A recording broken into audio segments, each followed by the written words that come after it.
is me. While the body sits glumly by the window, listening to the clear summons of the dead. Transparent as glass, clairvoyant as crystal. Some nights, it is almost ready to join them.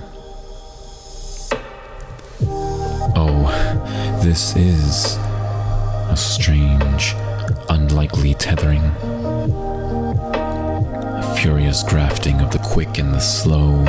When the soul flies up, the body sinks down, and all night locked in the same cramped room.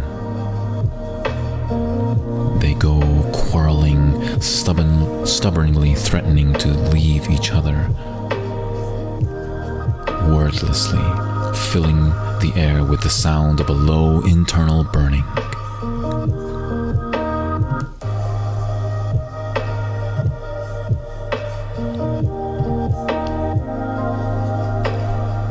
How long can this bewildering marriage last? At midnight, the soul dreams of a small fire of stars flaming on the other side of the sky. But the body stares into an empty night sheen. A hollow-eyed darkness. Poor luckless angels. Feverish old loves. Don't separate yet. Let what rises live with what descends.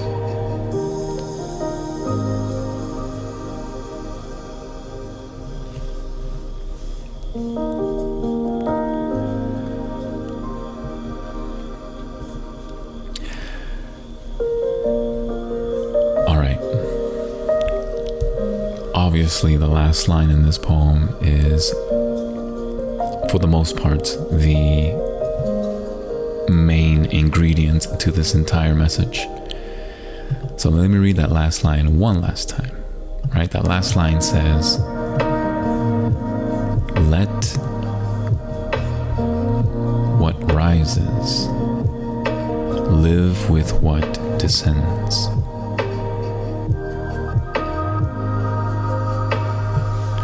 Now, I just want to make this disclaimer here. This is not a poem that is about faith at all. In fact, this is a very humanistic poem. A poem that is crying out for help. A poem that is basically like acknowledging the fact that we do live in a fallen world. And in some ways, the speaker of the poem is crying out for some type of parallelism of things that we consider celestial, things that we consider pure, things that we consider angels. And we sort of, and the speaker of the poem wants those angels to sort of like be in the same rut as the rest of us, human beings. Because we don't want to be alone. Right? That's a very common trait that most human beings have. We don't like being alone. But more than that, we don't like to be miserable alone. Isn't that interesting? Why is it that we want to be miserable with others? Why do we want others to be miserable just like us? So we won't feel alone. Maybe it's as simple as that. It's somewhat kind of like a mechanism that we have, right? That we want to be in pain with others. Because being in pain alone is misery. And being in misery alone is dreadful. And being dreadful alone is very deathly. And dying alone is the ultimate scare and fear that we have. We don't want to die alone. Do you realize how many like books and literature, fiction and non-fiction have been written with the dread of characters dying alone. So one of my favorite films of all time, okay, is a film called The Grey. And apart from the cinematic technique, which is fascinating, okay, it's really well done. And of course, the cast is just even superb, right? It's got Liam Neeson in it, and this guy is just, I mean, I don't need to explain just how fantastic he is. But he plays this character where his wife dies to cancer. And so before she passes away, she makes him promise her that he will continue to live, right? And to live not just a life, but a happy one, right? A fulfilled life. And of course, as her husband, he honors her wish. But it's not without turmoil. So throughout the film, you actually start realizing he's had episodes of, well, self-infliction, if you know what I mean. But her memory always comes back the moments before he even thinks about attempting to do that. And so in many ways, she's kind of like his angel while he's still on this earth. So what does he do? He actually goes to northern Canada and he works for this natural gas company that is, it's basically a plant. And he is hired to protect the workers there, because if you ever go to northern Canada, it's not necessarily the elements that are going to kill you, but the wildlife that actually is even more dangerous. And one of those is the wolf packs. Wolf packs are very dangerous, guys. And so that's what he does. He gets hired to protect the workers from being attacked by wolf packs. All right. So what does he do? Well, for a long time, he's protecting the workers. But there's this one particular wolf that is outsmarting him. And so what does he do? He basically hunts it down, takes a crew with him, tries to hunt this one wolf that is very intelligent. This wolf knows how to avoid him, basically, right? So it's actually a really great film. Anyway, I'm not going to spoil for you, but let me just say there's a scene where basically he cries out in agony because he's tired, he's hurt, and he's like basically just fed up with this one wolf that he can't seem to track down. And then he realizes that the wolf was actually tracking him down. And so he tries to figure out a way, okay, how am I going to confront this wolf, right? And so there's a pivotal scene where he's realizing that, you know what, he's most likely going to die, but we're not sure, of course. But he just knows that in his mind, he's like, I'm pretty much going to die here. And so what does he do? Well, he recollects memories of his wife speaking to him one more time. And then he has a memory of his father and what his father taught him when he was a young lad. And this is like absolutely the part that I just go cuckoo over, okay? Like seriously, I just go nuts over this scene. So he has this memory of his father teaching him this poem. And it's a very, very short poem. And this poem was actually written by the director of the film. And basically, and I actually watched an interview where they asked him about this poem, like how did he come up with it? And he said basically that this poem was like the reason for the movie. Like he created the entire story based on this poem. And it's only 2 lines. Actually, I think it's 4. Pardon me. I think it's 4 lines. And this is what it says. He says, once more into the fray, into the last good fight I'll ever know. Live, die on this day. Live, die on on this day. That's it. Just one short little poem, and you could create an entire movie, an entire film. So, where was I going with this? I was going with this because basically Liam Neeson, his character, didn't want to die alone. Even though in physical form he was going to die alone. And most likely going to die alone. The memory of his wife, his father, the people that loved him and that he loves are with him, kind of like waiting for him, right? In the afterlife, sort of, so to speak. So these are natural things that we do as human beings. We don't want to die alone. Which is why in this poem that I just read by Edward Hirsch, I think that's how you pronounce it, Edward Hirsch, he talks about these poor angels, right? And listen to this again. He says, "This is a strange, unlikely tethering, a furious grafting of the quick and the slow, with the soul when the soul flies up and the body sinks down, and all night locked in some cramped room, they go quarreling and stubbornly threatening. Stubbornly threatening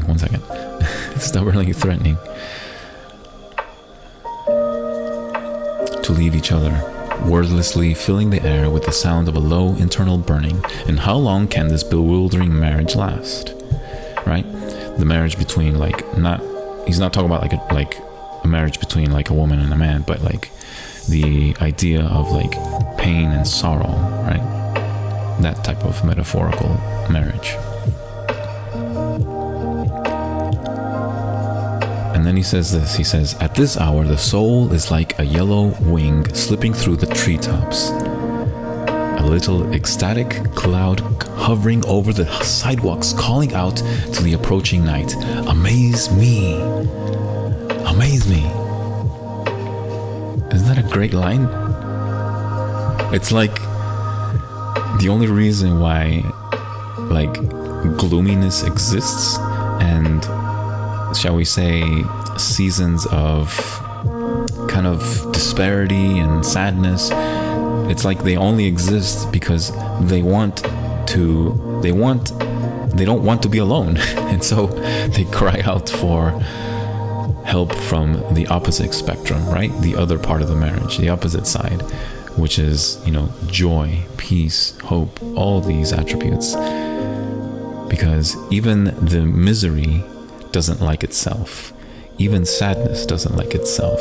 Even gloominess doesn't like itself, because it knows that it's gloomy. It knows that it's sad. It knows that it's miserable. And it makes sense, right? I mean, think about it.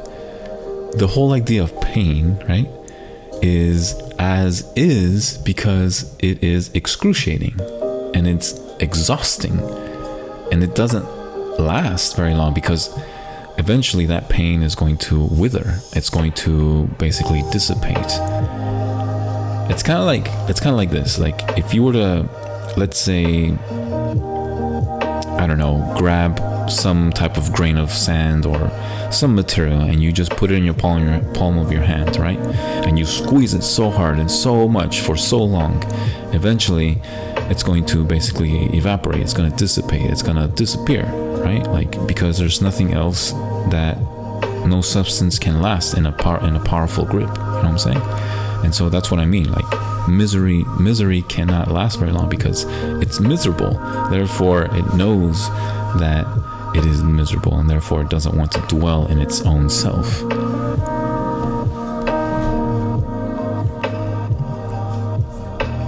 It's fantastic, man.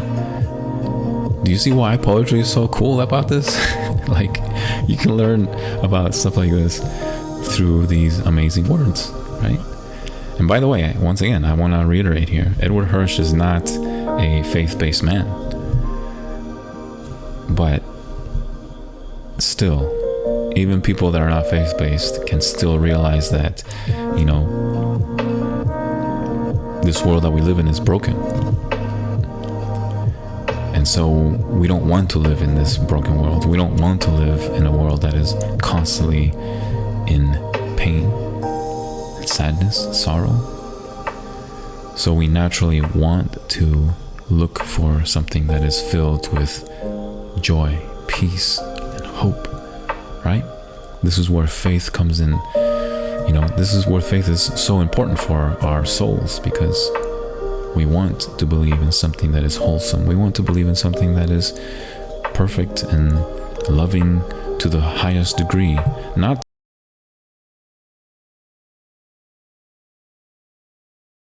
in a humanistic way, because once again, things that are broken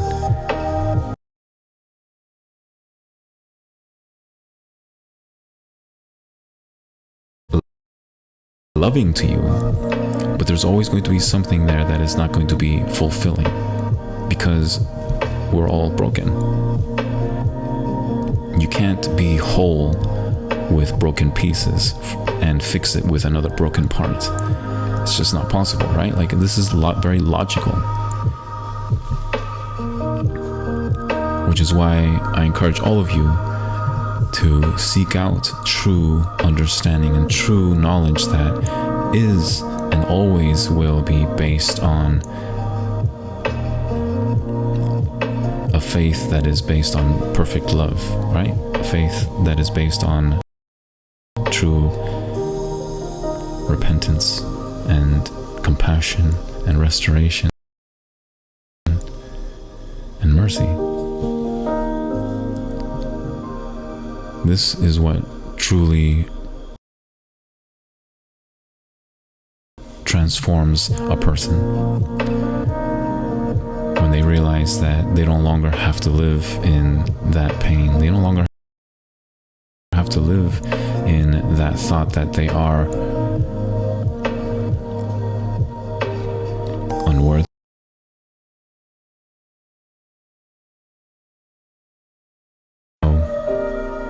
Hopefully you guys enjoyed that poem by Edward Hirsch. It's called Poor Angels. All right, let's read another one, shall we? By the way, if you just tuned in, I want to say welcome to all of you new followers and new watchers. I want to challenge you to stick around and enjoy this show. This is the J. Roldan Speaks podcast. And yes, I do have a podcast. It's on Spotify. So after this show, I want you to go to Spotify, search for J. Roldan Speaks. You'll see a picture of my face. Right underneath that picture, you're going to have 3 links.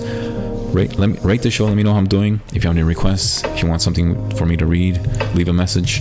And if you're able to support the show, subscribe, because it does help me out, and it does make a difference in these lives. And I can't tell you how much I absolutely enjoy Spotify. So make sure you go there, enjoy it. There's some really great episodes, and I hope that you do follow and subscribe, because eventually that platform is going to be only exclusive for my subscribers. So eventually it will go private. So go check it out now, get a little preview, see if you do enjoy it, and make the jump, right? Make the jump, don't be left out. It's gonna be really great, and so it's definitely gonna be helping me in the long run. So that's one of the reasons why I do it. So welcome. All right, let's move on to the next, shall we? We shall. Alright guys, this next one is called L.A. by Burt Myers. That's right, L.A. by Burt Myers. So those of you who are on the West Coast right now listening to this, you might want to pay attention to this one, because you might like it, and you might not like it actually. So I don't know, we'll see. This is not written by me, this is written by Burt Myers. Once again, please do not confuse the two. Just because, by the way, I need to make this statement here real quick. Just because I read it here, just because I'm reading it, it doesn't necessarily mean it reflects my thoughts and opinions. I do enjoy analyzing them, and I do share things that are, shall we say, parallel some of the things that I believe and practice. But it doesn't necessarily mean that that's exactly what I mean, right? And so I just want to clarify. Just because you hear me reading it doesn't mean that I necessarily am, a fan of what is being said. Sometimes I'll read things that are contradictory to my own beliefs and my own ideologies. But that's the point of like having a conversation, right? This is the point of like being an intellect and having the possibility of like understanding your opponent's arguments and like their perspective, right? This is why we need dialogue, by the way. Okay, dialogue is so important. The moment that you shut down a dialogue, a conversation, is the moment that you need to be very weary of that person, or at least raise a red flag and say, you know what, there's something not right about this organization, this person, or this group of people don't want others to actually like talk and like be part of this conversation. You know what I mean? The moment you shut it down, that's a problem. So just be aware of that, okay? Which is why, by the way, if you want me to give you a quick history lesson, this is one of the reasons why we have the university system. The university is the prime site of diverse conversations. The moment that any conversation, any ideology gets shut down or disallowed to speak and present on a university campus, that's dangerous. And that's something that you should frown upon. You shouldn't frown upon people who have some very, shall we say, controversial viewpoints. Sure, it might sting a little, it might not be comfortable, but you still need to allow them to speak to you, right? Still need to allow them to present, because that's what dialogue does. And the thing is, like, not many people like that idea, because if it doesn't reflect your ideology, then you automatically equate it as something that's evil, right? Now, don't get me wrong, there's some really awful things out there. Like I said, there's a lot of garbage that, you probably shouldn't be reading, but at the same time, you should also make that your own assessment, right? You should make that decision for yourself. So don't just take my word for it, right? I've already come to that conclusion, and I already know what is wholesome content because I have read some of the garbage stuff. So you do the same thing, right? Read it, make your own assessment, and then whenever you're ready, let's have that conversation, and I'll definitely see you on that other side, right? So take your time, let me know what you think. But for now, I'm going to be reading some wholesome content because I know that this is good for not just me, but for other people that I know, especially younger people, younger generations. By the way, if you do have any adolescents in your house, you make the decision of whether or not what they should listen to. But one thing's guaranteed, you'll never have anything that's questionable on my content, because it is supposed to be edifying for your heart, and it is supposed to be stimulating your mind as well. So hopefully you can be assured of that. Which brings me to my next poem. This one's titled LA by Burt Myers. Y'all ready? All right, let's do this. All right, I'm gonna start this next track, and then we'll get started. Here we go. It's been a long day.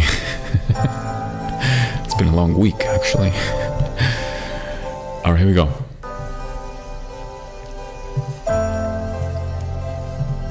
One second.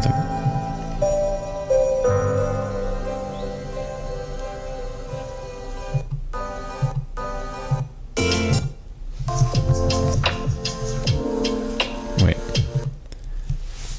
All right.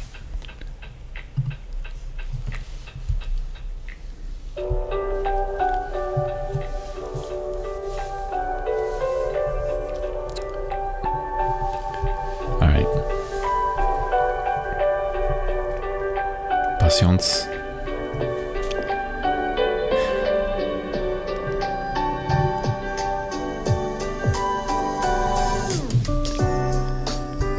The world's largest ashtray, the latest in concrete, capital of the absurd, one huge studio where people drive from set to set and everyone's from a different planet. For miles, the palm trees, exotic janitors sweep out the sky at dusk. The gray air of molds, geraniums heat the alleys, jasmine and gasoline undress the night. This is the desert that lost its mind, and the place that boredom built. freeways, condominiums, malls, where cartons of trash and diamonds and ideologies are opened, used, dumped near the sea. Wow. Talk about a huge criticism here of a particular city. By the way, this is Burt Myers' poem. It's called L.A., right? It's pretty self-evident with how he feels about it. And, well, I mean, hey, man, you know, like sometimes people just gotta get rid of their frustration somehow. But I need to say this, though. There's a line in here that really struck me very much. And he says here, he said,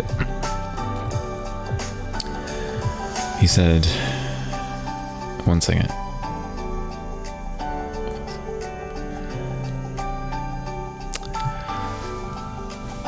I seem to have lost it. One second. He said the world's astronaut. Oh yeah. Capital of the absurd. One huge studio where people drive from one set to set and everyone's from a different planet. All right. So something I haven't really talked about very much in my lives is the places where I grew up. So without sharing too much specificity here, I grew up in different parts of the world, all right? Southeast Asia, the Middle East, and parts of Europe and Northern Africa, and then Central America, and then South America, obviously, and obviously here in North America as well, right? Including Canada. So I lived in many, many cultures, many parts of the world. And very few of those countries have I lived in the farm, right, in the countryside. But the first place that I experienced like countryside was when I went to South America. And I'm so thankful that happened, by the way. Anyway, so where am I going with this? Well, almost every single city that I lived in, it kind of had like a similar,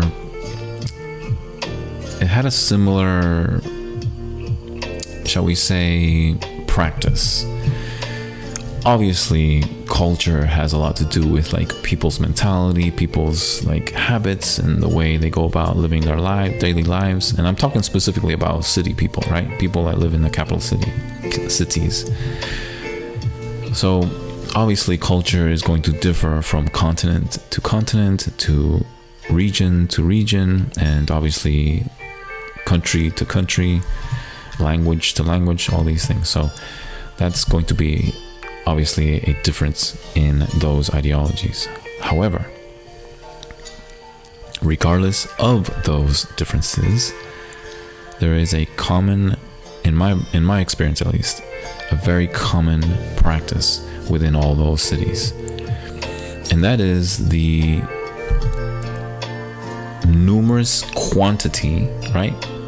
The enormous quantity of man-made materials that exist within city limits, right? I mean, obviously this is an obvious observation. I mean, you have asphalt, you have concrete buildings, right? And you have all these man-made vehicles and transportations, right?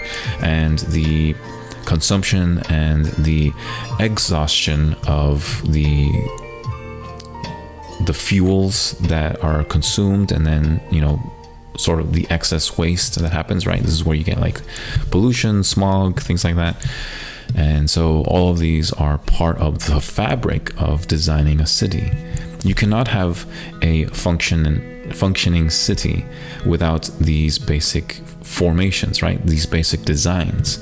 You have to have a good sewer system, and the sewer system usually have so many inlets and outlets of where your waste products go, right? And so that has to go somewhere, has to go through some type of treatment plant, or worst case scenario, some place, you know, that they just dump it into, right? Which is usually like a river or a sea, depending on the country that you live in, obviously. But where am I going with this is that I understand Burt Myers' sort of like distaste of LA, right? Because yeah, there is so much expansive material of man-made material. And so what happens is like this is something that we don't really like talk about a lot, and I haven't really shared this thought with y'all. And by the way, this thought that I'm going to share with you is not coming from me. This is actually from a particular philosopher, especially architectural philosophers, and I always forget his name, but one of them is Gaston Bachelard, and what's the other guy's name? It's I gotta look this up real quick.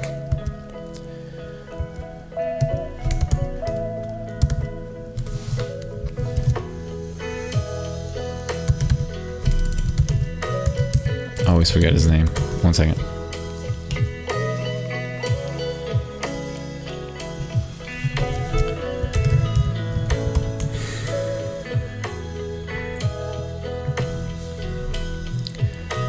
Give me 1 second.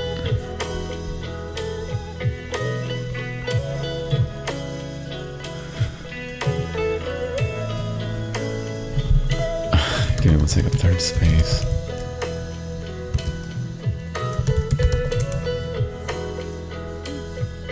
Okay, well, I mean, there's several, but one of them is Homi Bhabha.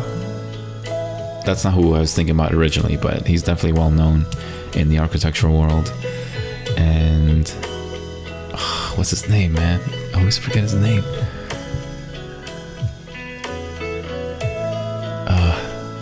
Anyway, there's plenty of architectural theorists and designers that talk about the relationship of like materiality and how it affects human beings.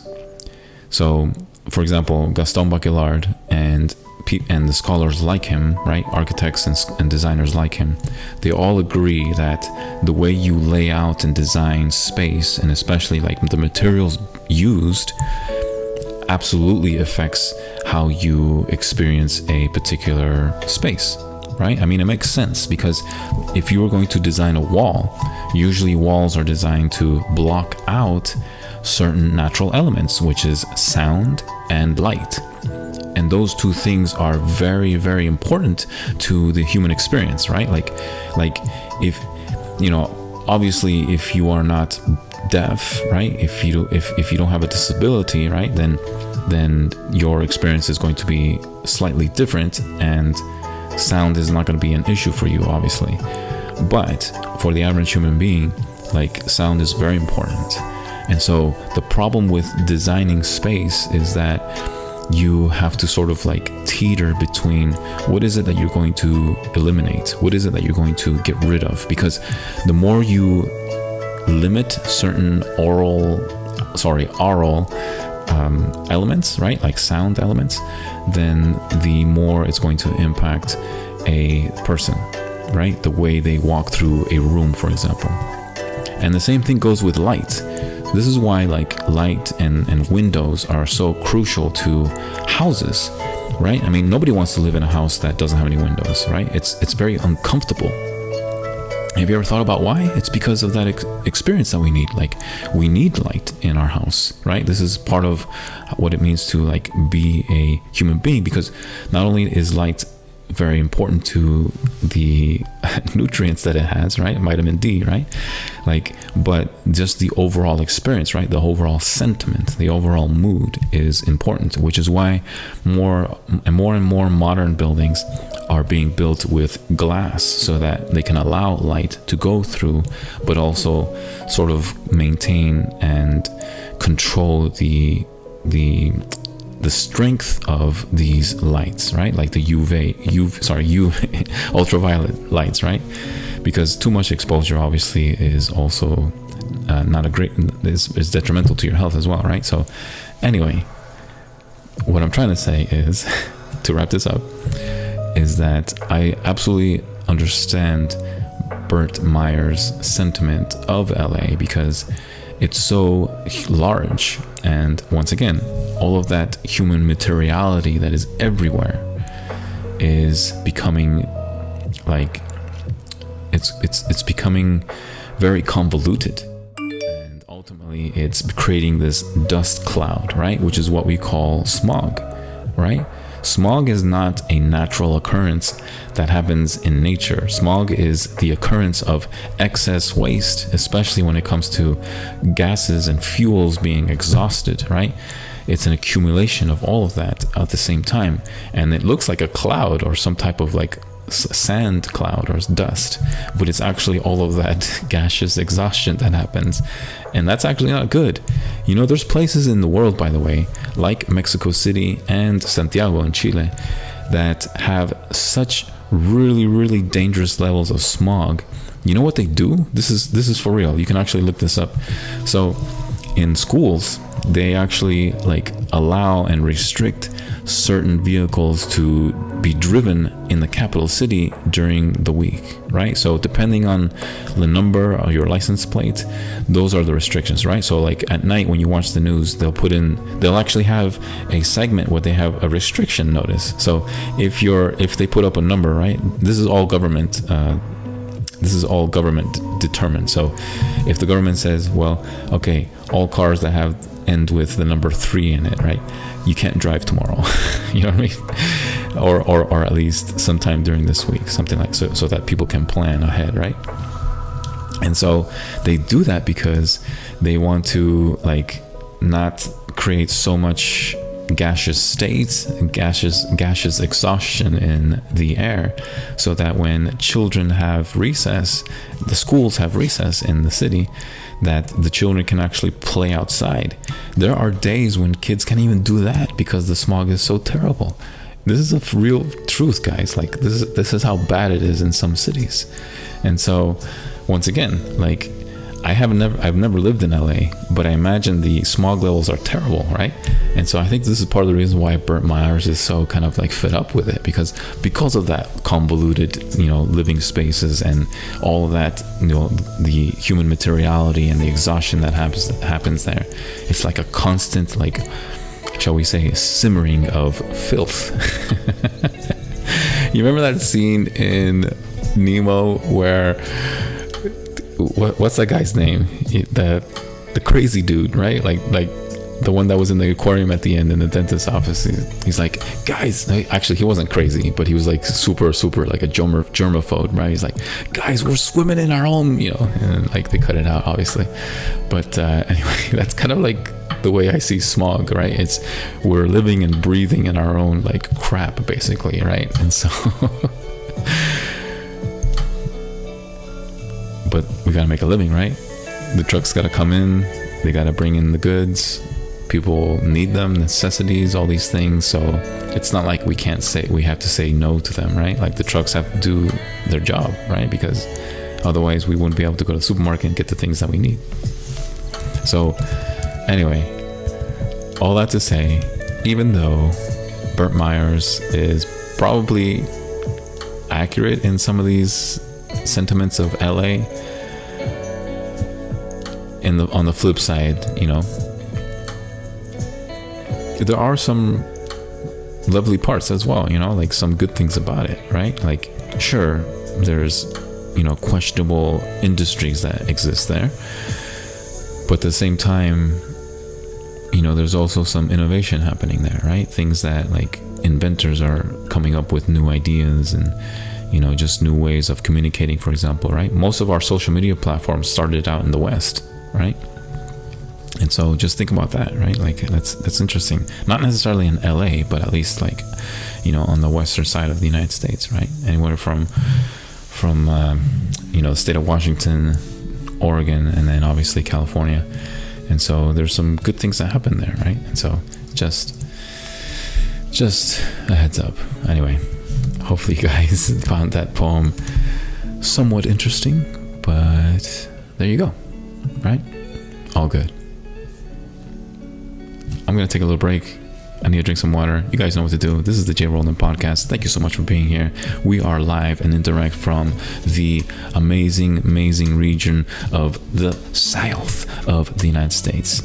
And so I hope you guys are doing well. I don't know where you're listening from, but a great big shout out to all my friends and followers from Oslo, Norway. I hope to visit there one day, and I can't say how humbled I am that you guys are such avid listeners, and I hope all of you are doing well. Of course, all my friends in South Africa as well. I can't tell you enough how wonderful and just lovely your messages are to me. I want to say thank you from the bottom of my heart, just how sweet they are and just how kind-hearted they are.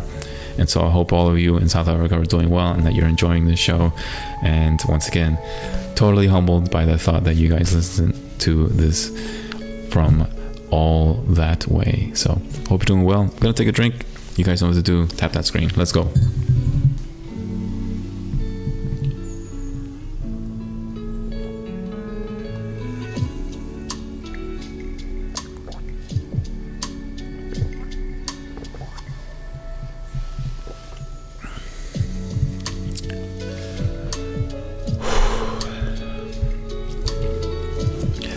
By the way, thank you so much to all of you who are also commenting some nice things on the comment section here.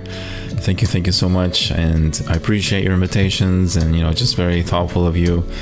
And yeah, just thank you so much for all of that, and I hope you guys are enjoying the show, right? You guys are avid followers, and it's always nice to have someone to read to, right? So if you are new to this live, welcome, stick around. This is a place where you can feel uplifted, you can learn something new, or at least see something in a slightly different perspective. So a warm and huge welcome to you, and I hope that you stick around. I forgot to do this real quick. I need to say hi to all my Spanish speakers. Un millón de gracias por su sintonía. Muchas gracias.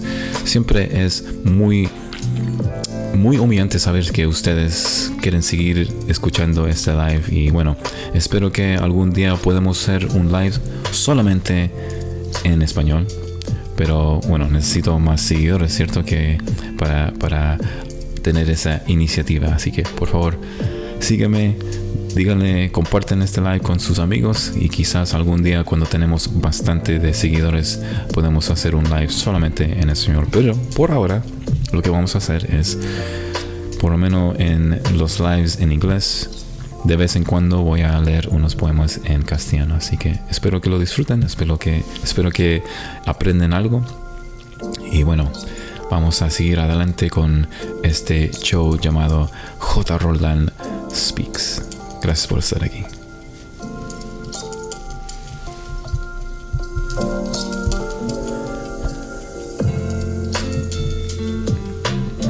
Y'all, come on, you gotta admit, Friday night, this is chill vibe music, man. Come on now. This is exactly what I listen to on a Friday night, just so y'all know. I'm in my home, I'm in my element right now. I love this stuff. This is absolutely, this is what I like to read with this background right here, I could do this all day, man. And actually I almost did that one day. It was a Wednesday. I was listening to some chill vibe music, and I was just reading this book, and I just told myself, you know what, I'm just gonna read this, just a couple chapters on my couch. And I usually do like a night lecture on Wednesday evenings, and then I was like, all right, you know what, I still got time. I got about 3 hours before the lecture, so I'm just gonna chill here. I'm gonna read this book, I'm gonna listen to some music while I'm reading it. All of a sudden, I read those 2 chapters, and I didn't realize that, wait a minute, it's 45 minutes before my lecture starts. So I probably would have kept doing that if I didn't actually have work to do. So all right, guys, guess what? Those of you who were in my live 2 nights ago, there was a novel that I was trying to find, and I spent a ridiculous amount of time trying to find it, and I never could find it. Well, finally, I actually found it. Finally. And it's actually The Painted Veil. And once again, there's a chapter in The Painted Veil where the main character is basically telling his love that, she's kind of wishy-washy and doesn't really truly love him in the same way that he loves her. At least not not like at the beginning or in the middle. So this is a quote from the main character speaking directly to the woman that is like basically making him crazy, you know, like metaphorically crazy, right? And you know, somewhat emotionally as well. And so I want to read this to you guys live. And so this is not a poem, but this is a dialogue from The Painted Veil. So give me 1 second while I find a track here that I wanted to use in the background. You guys ready for this one? All right.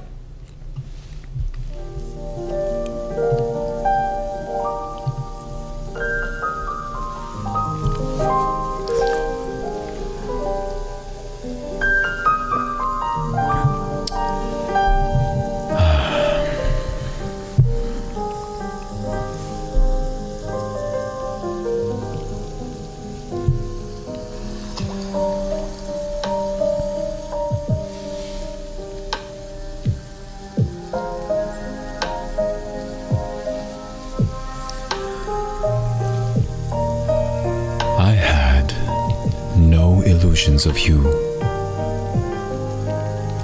I knew you were silly and frivolous and empty-headed, but I loved you.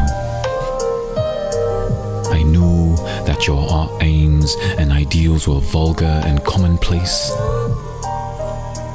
but I loved you. I knew that you were second-rate, but I loved you. It's comic when I think how hard and I tried to be amused by the things that amused you, and how anxious I was to hide from you that I wasn't ignorant and vulgar and scandal-mongering and stupid. I knew how frightened you were of intelligence, and I did everything I could to make you think me as big a fool as the rest of the men you knew. I knew that you'd only married me for convenience, and I loved you so much I didn't care. Most people, as far as I can see, when they're in love with someone and the love isn't returned, feel that they have a grievance.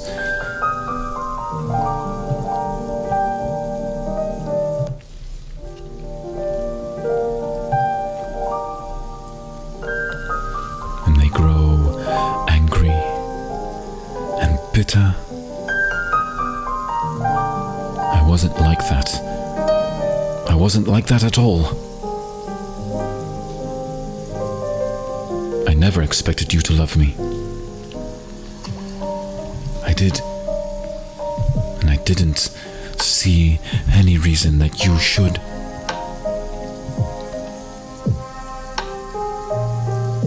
I never thought myself very lovable. And I was thankful to be allowed to love you. And I was enraptured when now and then I thought you were pleased with me, or when I noticed in your eyes a gleam of good, humid affection.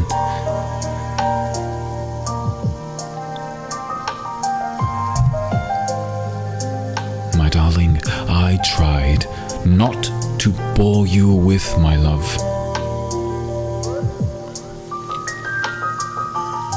I knew I couldn't afford to do that, and I was always on the lookout for the first sign that you were impatient with my affection. What most husbands expect as a right, I was prepared to receive as a favor.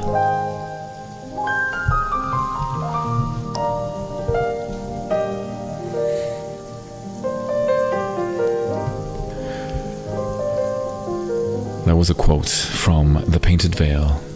You should read it. It's by Somerset Maugham. Somerset Maugham. Fantastic line. Fantastic quote. Isn't it lovely? I love this man. And by the way, I'm sure that line where he says frivolous and empty-headed, I'm sure that sort of raised some eyebrows to you guys, where it's like, wait a minute, what? Empty-headed, what? But you know what? He says right after that, but I loved you. I loved you regardless of those, shall we say, inefficiencies or disqualifications, or shall we say, inadequacies. I loved you regardless. Right? Come on, y'all.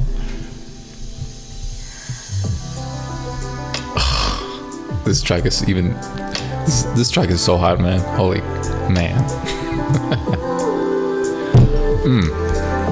No. Baby. I don't know what you're doing. I don't know what little game you thought you were playing with me. I don't know if you're scared or maybe just disillusioned or whatever it is that your mind played with your heart. But I'm here to tell you that no matter what,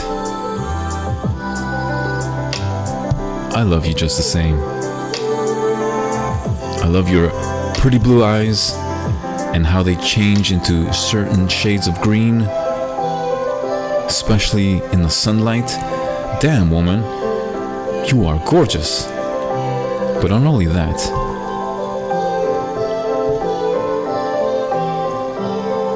I love those late nights, staying up and talking to you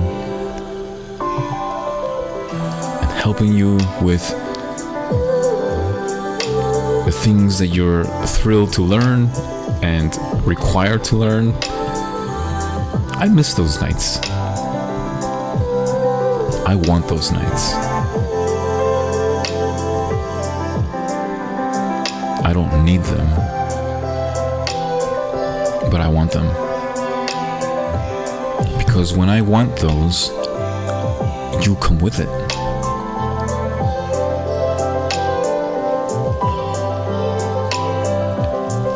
You're what I think about when I'm most happy. You are what I feel when I'm most hopeful.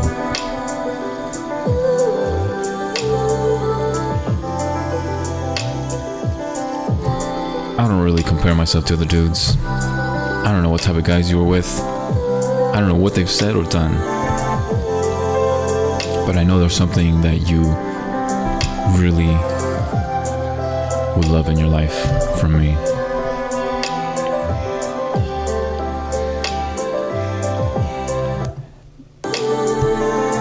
And I'm here to tell you something else.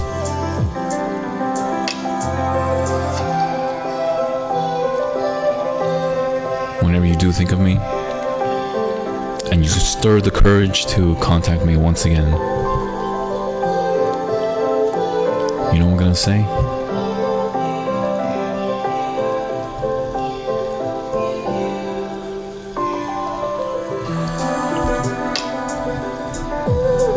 Hey, sweetheart. I missed you.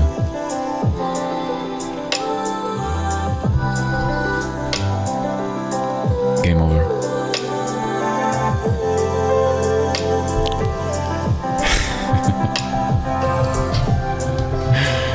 This is the J. Roden Speaks podcast. I hope you guys are having a wonderful time and that you are enjoying this show. This is a place where we read poems and sometimes we do something called an improv. Sometimes I riff it off of other things that I read about, and well, sometimes it works, sometimes it doesn't. But I like to believe that it mostly and always works. But that's just me. Anyway, big shout out to all of my special friends and especially usted, Blanquita. Siempre estaré por aquí por ti, ¿cierto? Así que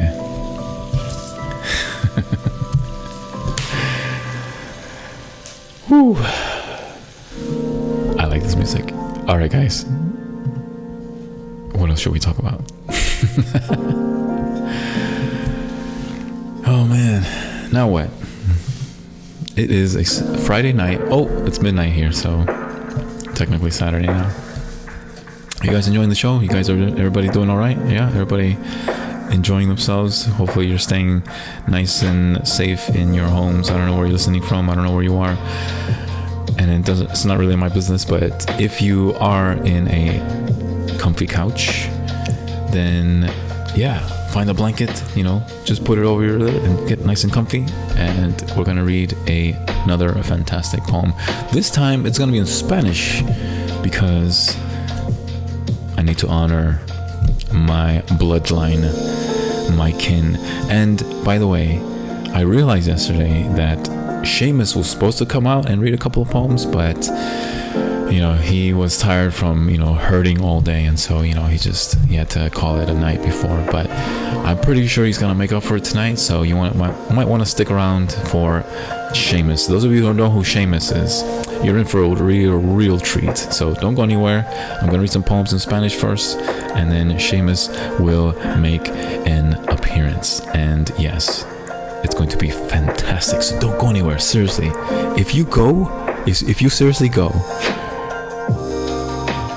you're gonna be so upset because Seamus is quite a character. All right, let's get to the Spanish poems, and then we'll get to Seamus in just a few. All right, guys. All right, I'm gonna read a poem. It is sonnet number, 74. Sonnet number 74, I believe. One second, I need to make sure that I got the Roman numeral right here. Man. Okay, here we go. 74. Is this it? Oh, I knew I got it wrong, man. I think it's 76. One second. I think it's 76.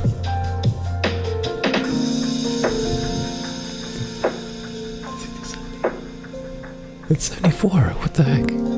Or is that 40? Wait, 40? 50, 60, 63, 64. Okay, maybe it's 64. Let me see.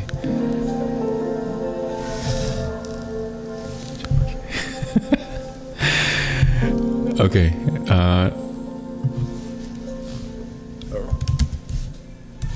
So, the wrong one. Let me see.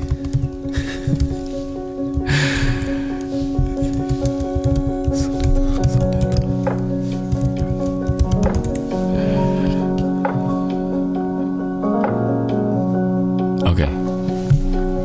Never mind. It was 79. Alright, here you go. This is from Neruda. Soneto número 79. En vivo y en directo desde el Carolina del Sur. Espero que lo pasen bien ustedes que hablen en español. Pero a mí me gusta decir castellano porque, bueno, por lo menos yo me identifico con Castilla y no necesariamente de los españoles. Así que espero que lo pasen súper bien aquí conmigo. Aquí vamos, soneto número 79 de Pablo Neruda.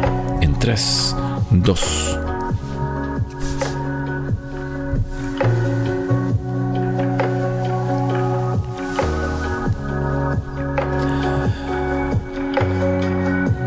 De noche, amada, amarra tu corazón al mío, y que ellos en el sueño derroten las tinieblas como un doble tambor combatiendo en el bosque contra el espeso muro de las hojas mojadas. Nocturna travesía, brasa negra del sueño interceptado, el hido de las uvas terrestres, con la puntualidad de un tren descabellado que sombra y piedras frías sin cesar arrastrará. Por eso, amor,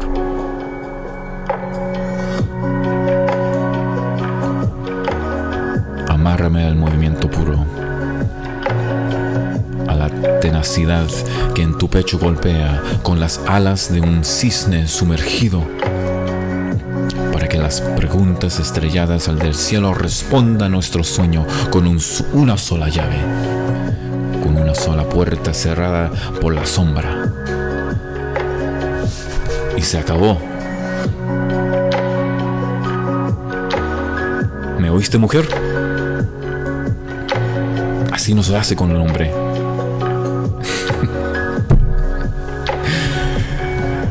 Here we go, sonnet number 79, English version in 3, 2, 1.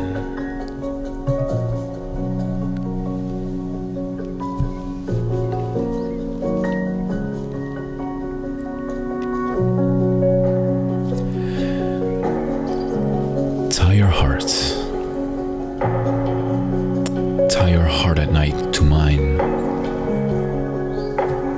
my love, and both will defeat with the darkness, like twin drums beating in the forest against the heavy wall of wet leaves.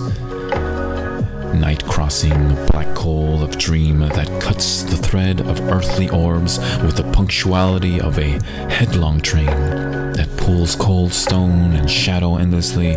Love, because of it, tie me to a purer movement, to the grip on life that beats in your breast and with the wings of a submerged swan, so that our dream might reply to the sky's questioning stars with one key,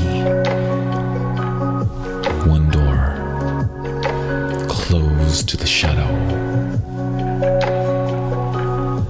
Need I say more,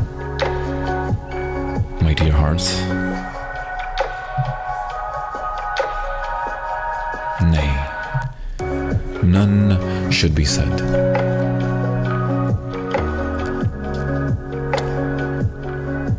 Receive it. Be immersed in it. Listen to the words. I know they speak to you.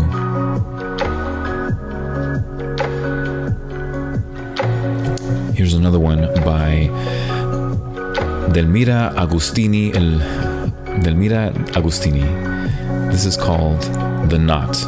I'm going to read it in Spanish first, followed by the English version. This is called, esto se llama El Nudo, de Delmira Agustini. Aquí vamos. En 3, 2.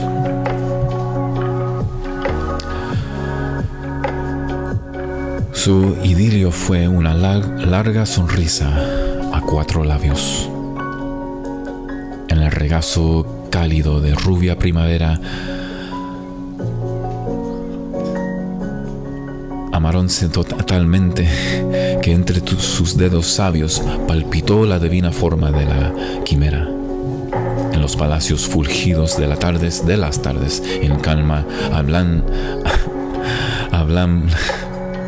hablábanse un lenguaje sentido con un lloro, y se besaban hondo hasta morderse el alma. Las horas desahogáronse, como flores de oro, y el destino interpuso sus 2 manos heladas.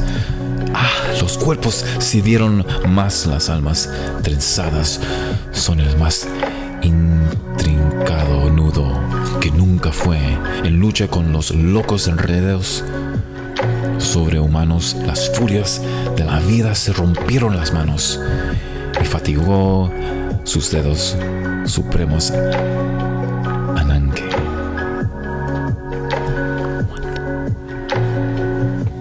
Their idol was a smile of 4 lips, and in the warm lap of blonde spring they loved such that between their wise fingers and the divine form of chimera trembled in the glimmering palaces of quiet afternoons. They spoke in a language heartfelt as weeping, and they kissed each other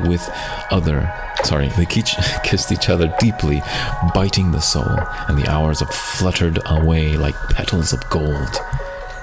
Then fate interposed its 2 icy hands. The bodies yielded, but tangled souls are the most intricate knot that never unfolds. In strife with its mad superhuman entanglements, life's furies rent their coupled hands and wearied your powerful fingers. Ananke!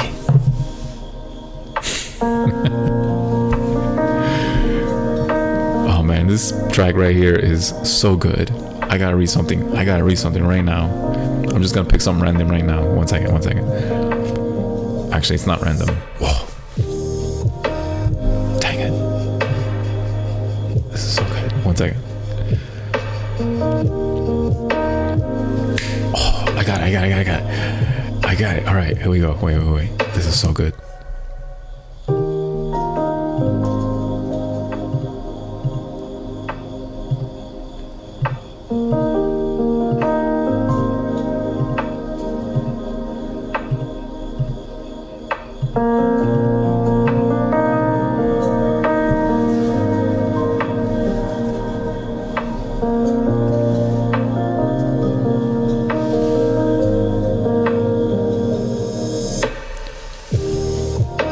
After a while, you learn the subtle difference between holding a hand and chaining a soul. And you learn love doesn't mean leaning, and company doesn't always mean scrutiny, security. And you begin to learn that kisses aren't contracts and presents aren't always promises. And you begin to accept your defeats with your head up and your eyes ahead, with the grace of a woman, not the grief of a child. And you learn to build all your roads on today, because tomorrow's ground is too uncertain, for plans and futures have a way of falling down in mid-flight.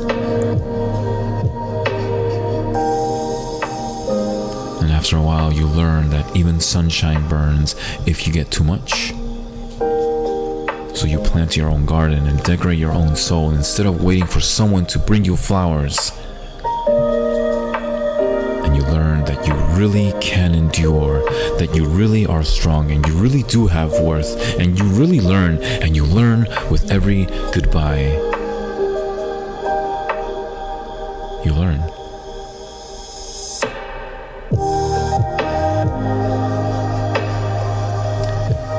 You know what, baby? I know you can make it on your own.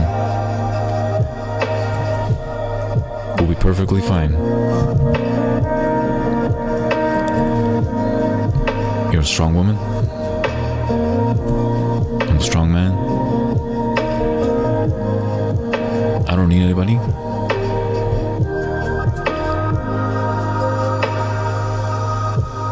But I don't want to learn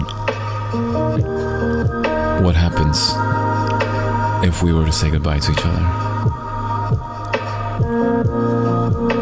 Because I know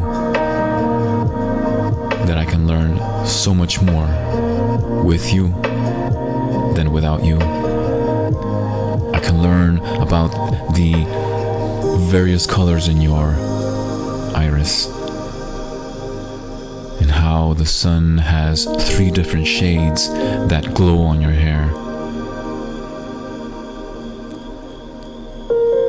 and the various temperatures that you share when your body is next to mine. I want to know what real taste is like when I kiss your lips.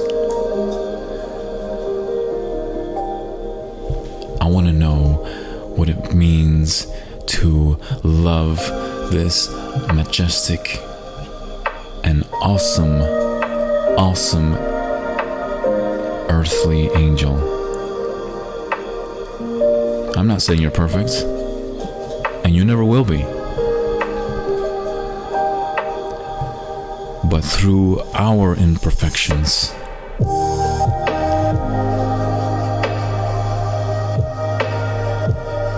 we can build each other up.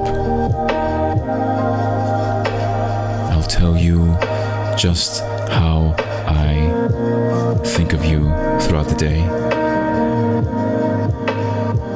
and the words you need to keep you motivated.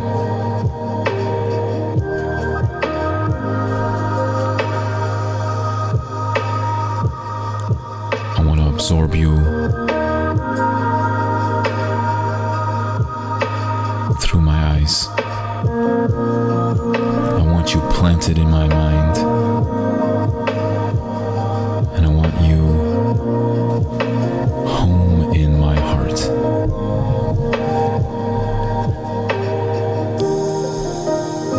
So I don't want to learn after a goodbye. I want to learn with you together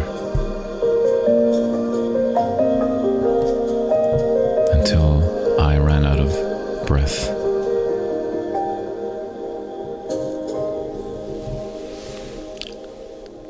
Shablam. Damn. Yes, sir. This is a Friday night. This is the J. Roldan Speaks podcast. I hope you guys are having a wonderful time. I hope everything's going well for you. Thank you so much for tuning in. This is a fantastic, fantastic night of some amazing poems, guys. Wow. Yes, sir. Let's get those emojis up, man. Thank you guys for being here. Thank you, by the way, the gifts. I don't know if, let me see. Yeah, just as I figured. The one and done lady left.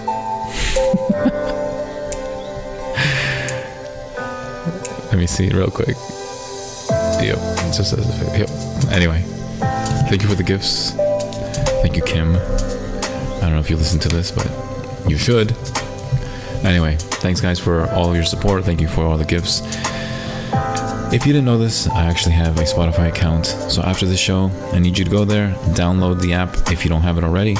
Search for J. Roldan Speaks. Rate the show, request something, and subscribe, guys. Subscribe before it's too late because it's going to go private and it's going to be exclusive only for my subscribers. So if you're enjoying it now, make it last. But make sure you subscribe because it will only be available to you. So, a big shout out to all of my current subscribers. Thank you so much for being so generous and just being so awesome, right? Anyway, I hope you guys are enjoying the content. Once again, I want to reassure all of you that all my content here is very appropriate and wholesome, and it's going to be stimulating for your mind and edifying for your heart. So hopefully you guys are enjoying it. All right, a couple more poems here and then I'm gonna call it a night, y'all. And let's see, let's go with, what are we doing here? Oh yes, guys, I can't believe none of you reminded me of this. Seamus is about to step into the house, y'all. That's right, Seamus is coming. He's a little bit late, but he just texted. He says that his horse has got a couple of stumples on his hooves, so he's just gonna take care of it. And while Seamus is on the way here, I am going to get a drink of water. And you guys know what to do while I'm away. I'm gonna fill up my cup with water. You guys tap that screen, get those likes up. Let's get this live out into the air, sorry.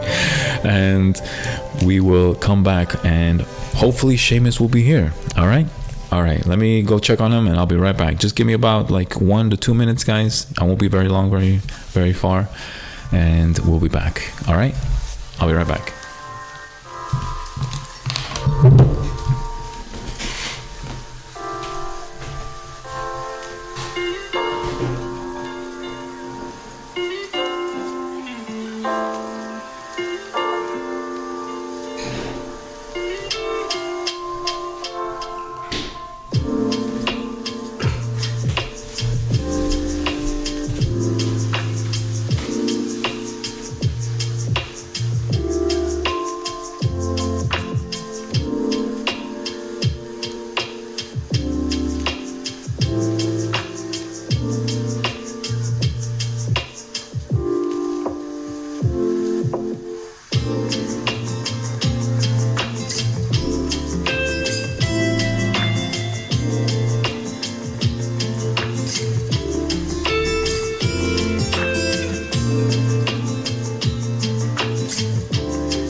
Hello everyone, welcome to my friend and laddie Geraldine Speaks podcast. This is a great night and I'm so apologetic for the situation here. My horse was stuck in the mud, but everything's fine now. I heard you'd like some Scottish poems to be read tonight, and so I thought I would start out with my friends poems first before I get to mine. I guarantee it, I think you'll like this one. It's by an old poem. Are you guys ready? It's going to be a great night. Make sure you're comfortable and give me a few moments while I get adjusted here.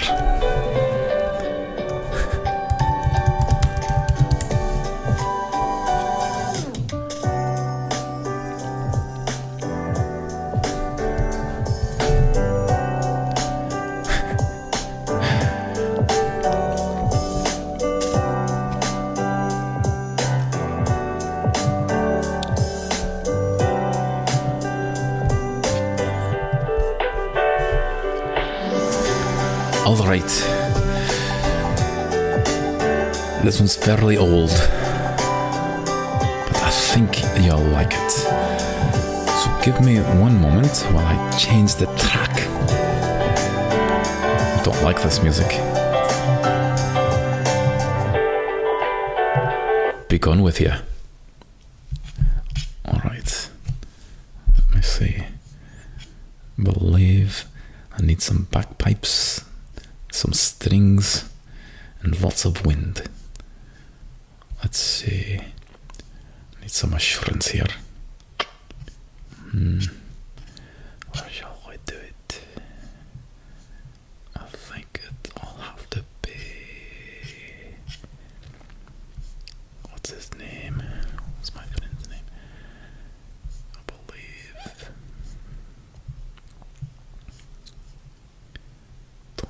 Oh, I think I got it. One second.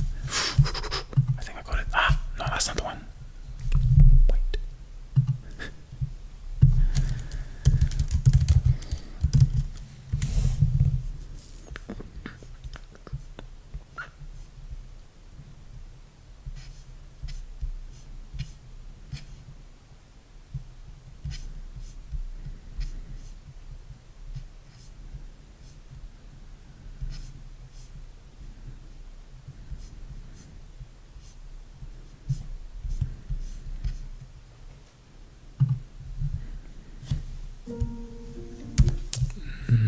That's not the one.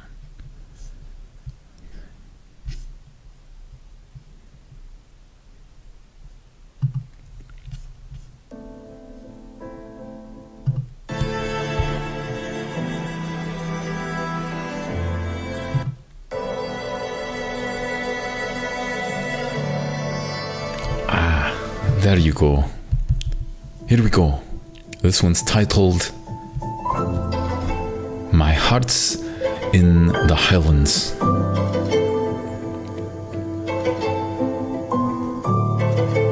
By our father, Robert Burns. Here we go. In 5, 4, 3, 2.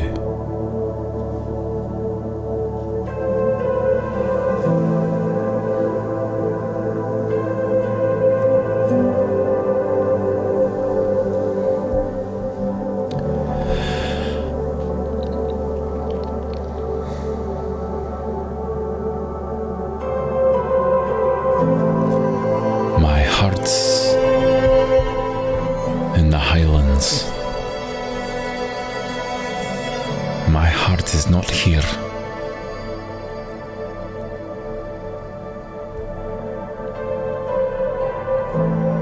My heart's in the Highlands.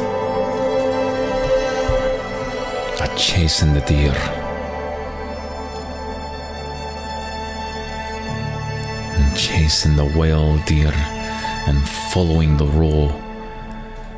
And my heart's in the Highlands. Wherever I go. farewell to the Highlands, and farewell to the North, and the birthplace of valour, and the country of worth. Wherever I wander, and wherever I rove, in the hills of the Highlands, forever I love, and farewell to the islands, and the mountains, and high covered with snow, and farewell to the straths and the green valleys below, and farewell to the forests and wild hanging woods, and farewell to the torrents and loud pouring floods. And my heart's in the Highlands, and my heart is not here. And my heart's in the Highlands a chasing the deer, and chasing the wild deer, and the following on the roe. And my heart's in the Highlands wherever I go. My lass, my bonny lass, if you take my heart, you take my country. You take my lands. You take everything. What it means to be a Scot in the Highlands. And when I say I love you with the land itself.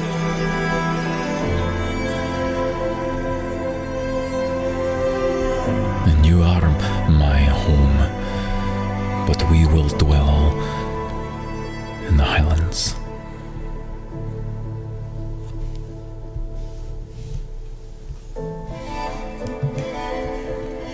So listen carefully to this next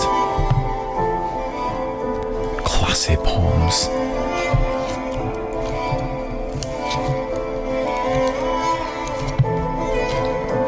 You want to know how I feel about you?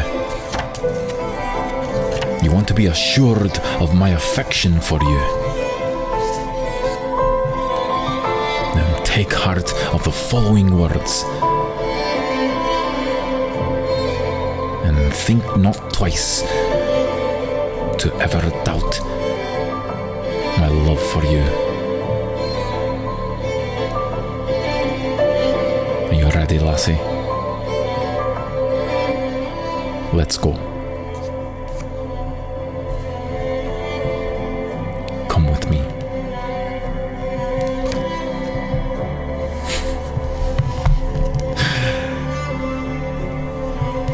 A great big thank you, Miss Sandra, for the wonderful gift. Here we go. Are you ready? Aye. Let's do this.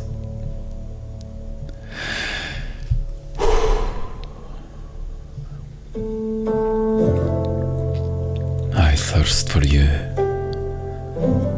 my bonny lass.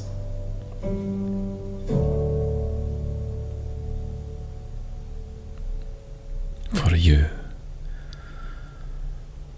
are my ocean.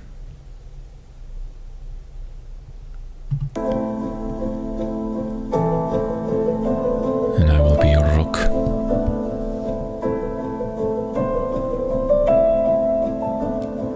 Take heed of these words now. Listen to them again.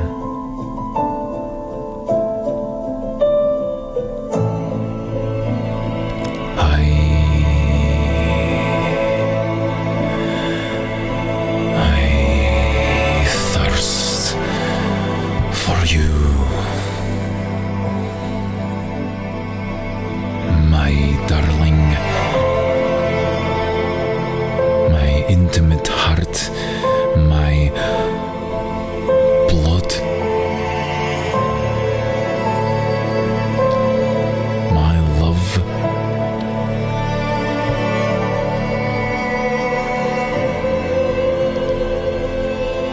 There is none like you, for you are my ocean. You surround me give me life. You give me children. You give me 20,000 reasons to look out into the horizon and the sun itself and breathe a new air every day.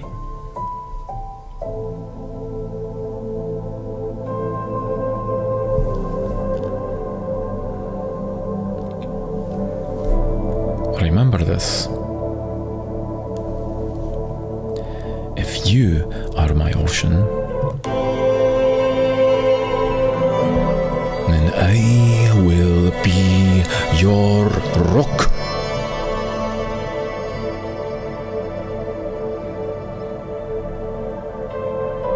Did you hear that? If you are my ocean, I will be your rock.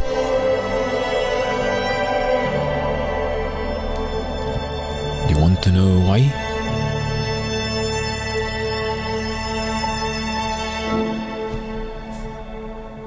Here it is.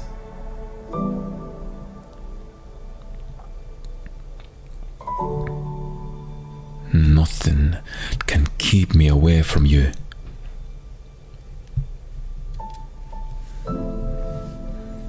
With you in my arms, I am stronger than I've ever been.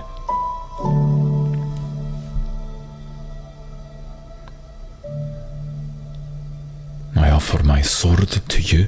I'll sacrifice my body. I'll give my heart only to you.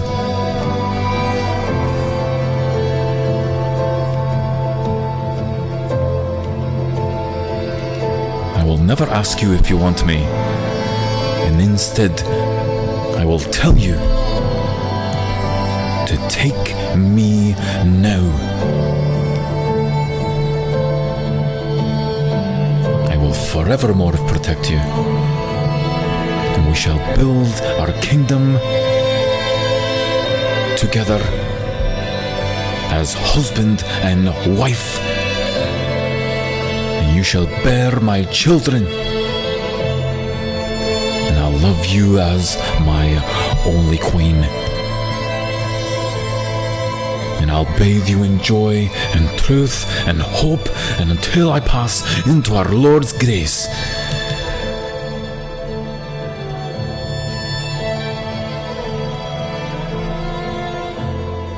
And I love you. And I always have.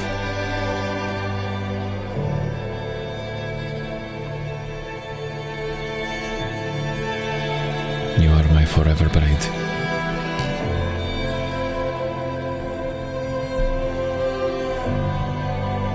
I love you.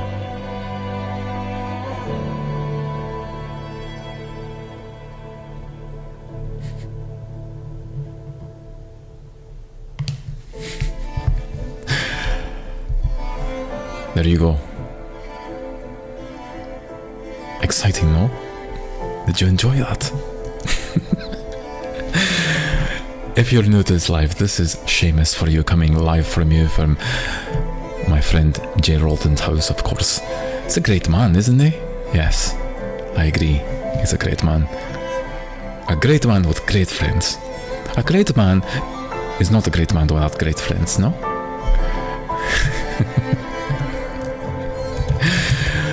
I hope you're having a wonderful time. I'm sorry. I was thinking about my horse the other day. Sorry. Anyway, are you ready for another one? Yes? Well, that's great to hear. Alright, I'm looking for another Robert poem. Robert Burns poem. These are, of course, our literary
Anyway,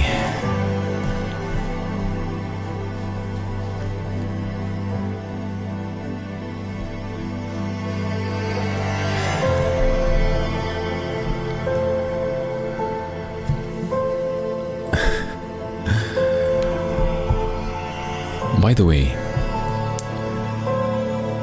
for those of you who are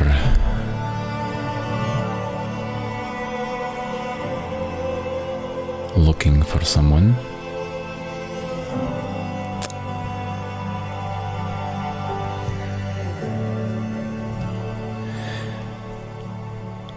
sometimes you'll come across someone that seems interesting,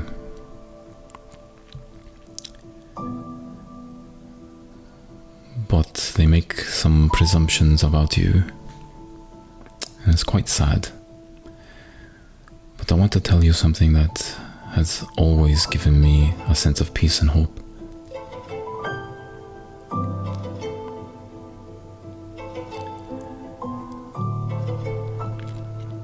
Place your heart on something better than a human being. Something that will bestow a grace and mercy beyond any measure of what man considers as love. And when you do that and you find a sense of hope and peace, you'll learn how to love another human being in the best way possible, particularly in a place that is broken.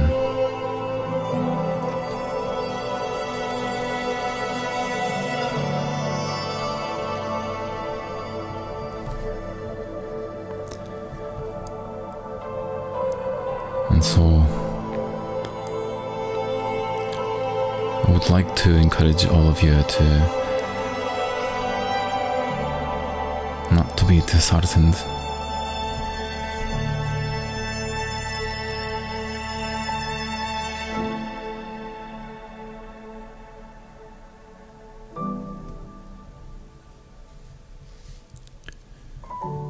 In any case,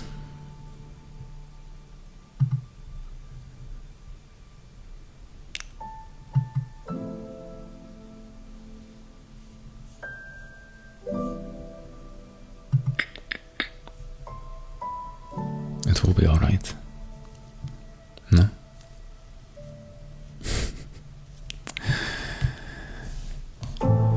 All right, everybody. I hope you enjoyed the show. This has been the J. Roland Speaks podcast. I hope everything goes well for you and that, well,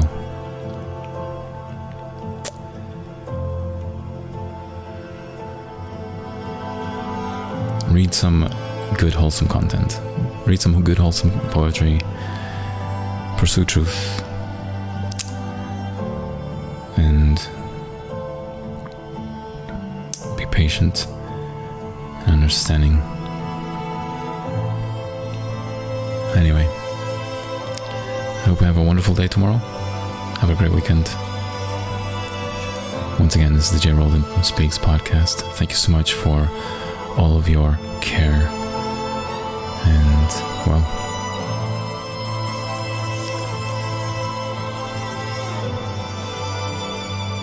take care.